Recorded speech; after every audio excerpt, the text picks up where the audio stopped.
All right, in Module 80, we're going to be talking about altruism, social exchange theory, some of the conflicts that go into, and then how do we promote peace?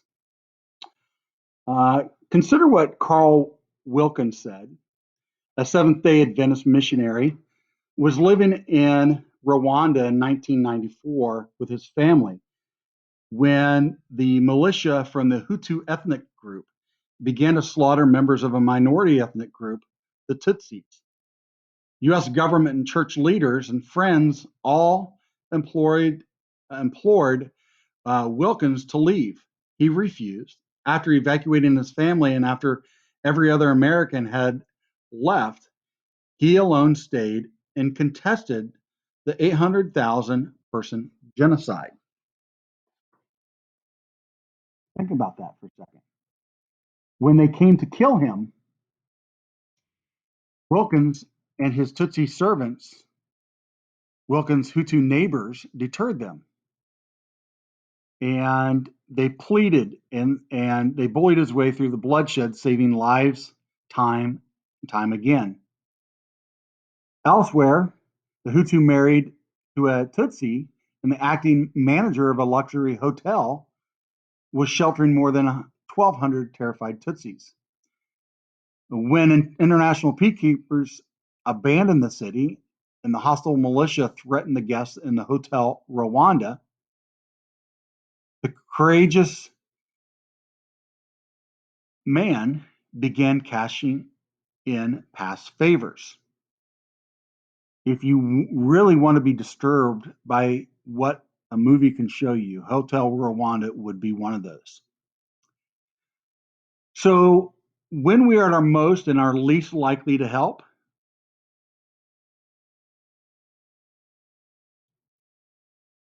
well, if we take a look at bribing militia and telephone influential people abroad to exert pressure on local authorities, sparing the lives of hotel occupants despite the surrounding chaos, both these men were displaying altruism, their unselfish regard, and the welfare of others.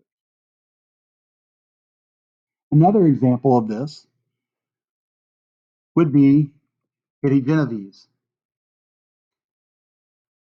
A stalker repeatedly stabbed Kitty and then raped her as she laid outside her apartment at 3:30 in the morning. Windows open, the lights went on, and some neighbors heard the screams. Her attacker fled and then returned to stab and rape her again until it was too late and no one called the police or came to her aid. So why is that? Why was there lack of help? Although there was initial reports of Genevieve's murder, overestimated the number of witnesses. The reports triggered outrage, and the bystanders apparently had apathy and indifference. So the lack of help led to what is known as apathy and indifference. So why did they do that? Why did nobody call? Well, let's take a look at this picture here. To paraphrase a French writer, Voltaire, we are all guilty of the good we did not do. The reason why people don't is known as the bystander effect, which means no one does anything because they think the next person will do something. And so therefore I don't have to help in any ways.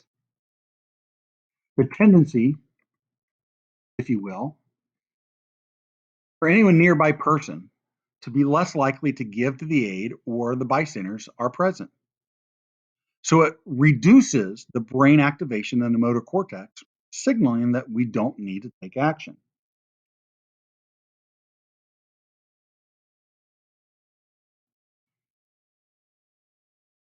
So another thing that has to do with social exchange is, do we feel compelled to return the favor?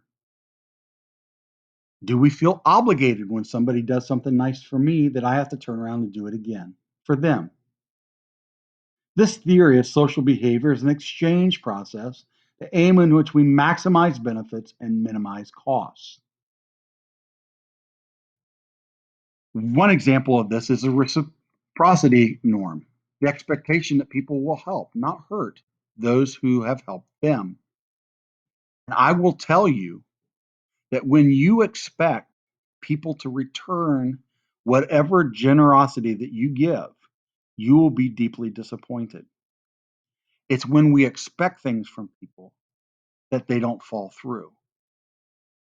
And it shouldn't matter because we should do what we think is right anyways. And we should not expect in return.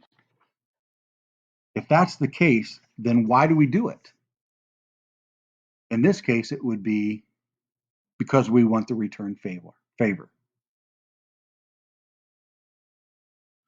So that we also have the social responsibility norm that we should help those in need, our help, young children, for example, and others who cannot give as much to realization as they receive, even if the cost outweighs the benefit. We serve others for the sole purpose of the desire to help and to serve.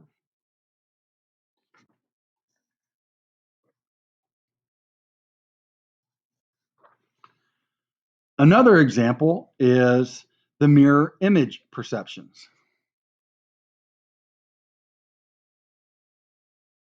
That often held by conflicting people, as when we each side sees itself in an ethical and peaceful and the views the other side as evil and aggressive, sorry. As we see them as untrustworthy with evil intentions, so they see us. Each demonize the other. So again, we go back to this group polarization of the idea of how we see the other side of, let's say, the political spectrum.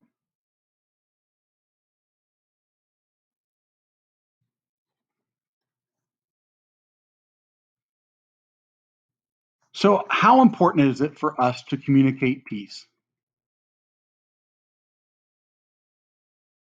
When real life conflicts become intense, this is when a mediator, whether it be a marriage counselor, a labor mediator, a diplomat, or a community volunteer, may facilitate much needed communication.